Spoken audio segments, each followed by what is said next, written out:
Good morning friends. आपका आज की क्लास में हार्दिक स्वागत है। आज हम बात करेंगे मानचित्र के ऊपर।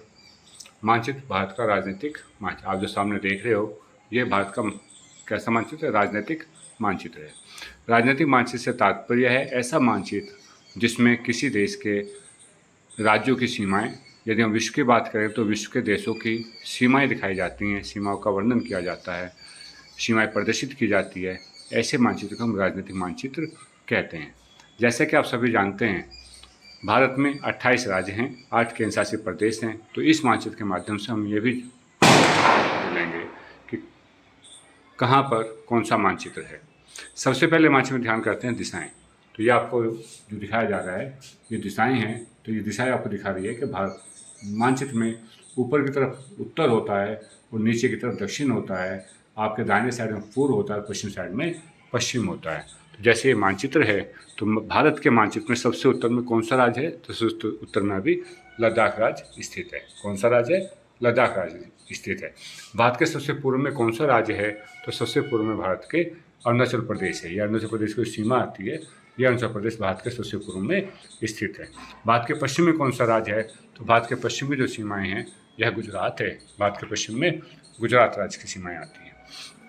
भारत के दक्षिण में कौन सा राज्य है? तो भारत के दक्षिण में केरल राज्य है। केरल का कन्याकुमारी भारत का दक्षिण राज्य माना जाता है। चलिए, अभी आपको एक चीज़ और दिखानी है मुझे। यहाँ पे कुछ नंबर्स दिए हुए हैं, ये देखिए, ये लाइन्स है। यहाँ पे एक नंबर लिखा है 20, उसके बाद लिखा है 24, इसके बाद लिखा है 28, फिर लिखा है 32। इन नंबर्स को हम क्या कहते हैं? तो ऐसी लाइन्स, ये काल्पनिक रेखाएं होती हैं। जो काल्पनिक रेखाएं, जैसे आप ये देखते हैं, एक ये जा रही है, एक ये है, इसके बाद एक ये है। ऐसी काल्पनिक रेखाओं को हम अक्षांश रेखाएं कहते हैं। ऐसी काल्पनिक रेखाओं को हम अक्षांश रेखाएं कहते हैं। अक्षांश रेखाओं की जब हम बात करते हैं तो भारत का जो दक्षिणतम बिंदु है, ये जो लाइन है, ये 8 डिग्री की अक्षांश रेखाएं हैं। ये लाइन क्या है? ये रेखाएं 8 डिग्री का अक्षांश रेखाएं। लेकिन आप ध्यान से देखेंगे तो इस 8 डिग्री की रेखाएं में और कन्याकुमारी यानी कि भारत के दक्षिण बिंदु में काफ़ी अंतर है। तो ये 8 डिग्री 4 मिनट है।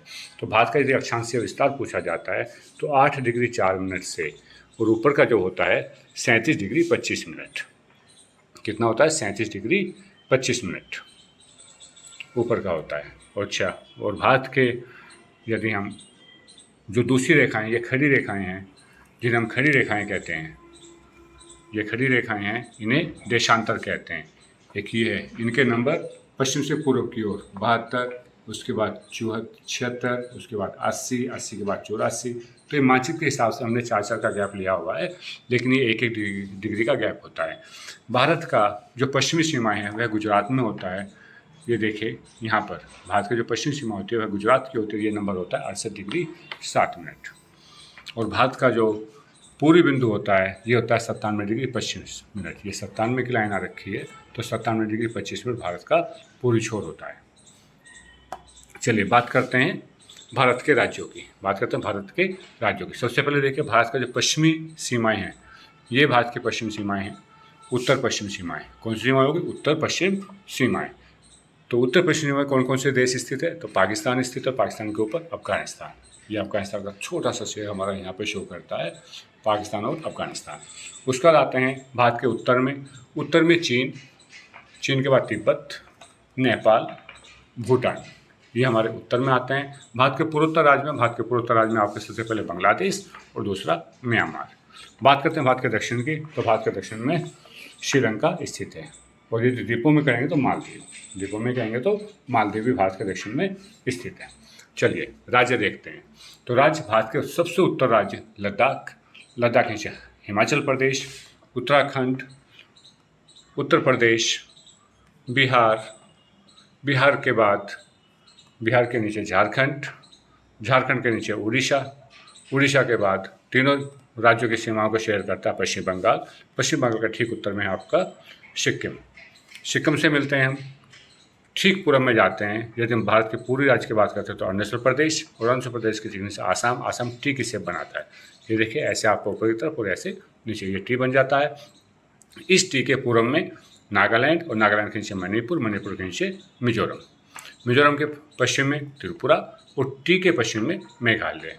इन राज्यों को हम 7 सिस्टर्स भी कहते हैं। अरुणाचल प्रदेश, नागालैंड, मणिपुर, मिजोरम, आसाम और मेघालय। टोटल आज 7 और कहा जाते हैं 7 सिस्टर्स। वापिस बांग्लादेश। बांग्लादेश के पश्चिम में पश्चिम बंगाल, बांग्लादेश के पश्चिम में पश्चिम बंगाल। पश्चिम बंगाल से 3 राज्यों की सीमाएं शेयर करती है, बिहार, झारखंड और उड़ीसा। बिहार, झारखंड और उड़ीसा। झारखंड के ठीक पश्चिम में छत्तीसगढ़, छत्तीसगढ़ के ठीक पश्चिम में मध्य प्रदेश। मध्य प्रदेश को भारत के मध्य में भी कहा जाता है। मध्य प्रदेश क्या होगा? भारत के मध्य में स्थित राज्य है। मध्य प्रदेश के पश्चिम में राजस्थान, और राजस्थान के पश्चिम दक्षिण में, राजस्थान के पश्चिम दक्षिण में गुजरात। ये आपका राजस्थान, राजस्थान के नीचे हो गया गुजरात। तो राजस्थान के नीचे क्या होगा? गुजरात। राजस्थान के ऊपर की बात करेंगे तो पंजाब और हरियाणा, पंजाब हरियाणा। तो हमारे उत्तर भारत के राज्य, उत्तर और पूर्व भारत के राज्य क्लियर हो जाते हैं। अब देखते हैं दक्षिण भारत। गुजरात, गुजरात के नीचे महाराष्ट्र, महाराष्ट्र के नीचे कर्नाटक, और महाराष्ट्र और कर्नाटक के दोनों की सीमाओं को मिलता हुआ छोटा सा राज्य गोवा, जिसकी राजधानी है पांजी। कर्नाटक, कर्नाटक के ठीक दक्षिण में केरल, और केरल के पूर्व में तमिलनाडु। केरल के पूर्व में तमिलनाडु। भारत का जो दक्षिणतम राज्य है वह तमिलनाडु है। कौन सा है? तमिलनाडु, ना कि केरल है। कौन सा है? तमिलनाडु है। तमिलनाडु के उत्तर में आंध्र प्रदेश, आंध्र प्रदेश का एक पार्ट है तेलंगाना, और तेलंगाना के बाद छत्तीसगढ़ एंड उड़ीसा। ये थे आपके भारत के 28 राज्य।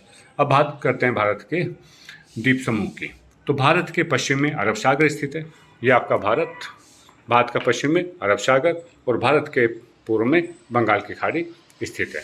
अरब सागर में दमन एंड दीव, अरब सागर में दमन एंड दीव, और साथ में ये देखिए Dadar and Nagar Haveli. Daman and Diu यहाँ पर स्थित है। आपसे मानचित्र में पूछा जाता है दमन एंड दीव कहाँ पर है, तो जो गुजरात का नीचे का सर्कल बनता है उस सर्कल के ठीक नीचे दीव, दादर नगर हवेली, दमन एंड दीव।